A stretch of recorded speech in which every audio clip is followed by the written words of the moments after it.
మొదటి సమూయేలు గ్రంథము 24వ అధ్యాయము.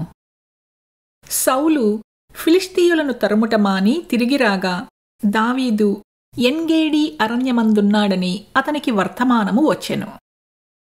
ఇశ్రాయేలీయులందరిలో నుండి 3000 మందిని ఏర్పరచుకుని వచ్చి కొండమేకలకు వాసములగు శిలాపర్వతముల మీద దావీదును అతని జనులను వెదకుటకై బయలుదేరెను.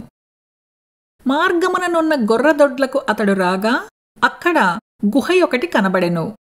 అందులో సౌలు శంఖానివర్తికి పోగా దావీదును అతని జనులును ఆ గుహ లోపలి భాగములో ఉండిరి కనుక దావీదు జనులు, అదిగో, నీ దృష్టికి ఏది మంచిదో అది నీవు అతనికి చెయ్యునట్లు నీ శత్రువుని నీ చేతికి అప్పగింతునని యెహోవా నీతో చెప్పిన దినము వచ్చెనని అతనితో అనగా, దావీదు లేచి వచ్చి సౌలునకు తెలియకుండా అతని పైవస్త్రపు చెంగును కోసెను.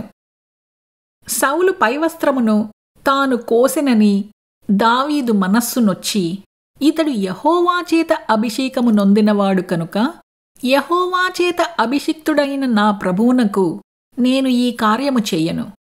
యెహోవాను బట్టి అతని నేను చంపను అని తన జనులతో చెప్పెను.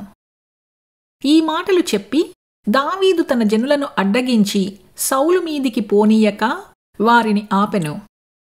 తరువాత సౌలు లేచి గుహలో నుండి బయలు వెళ్లి మార్గమున పోయెను. అప్పుడు దావీదు లేచి గుహలో నుండి బయలు వెళ్లి, నా ఏలినవాడా, రాజా అని సౌలు వెనక నుండి కేకవేయగా సౌలు వెనుక చూచెను. దావీదు నేల సాష్టాంగపడి నమస్కారము చేసి సౌలుతో ఇట్లనెను,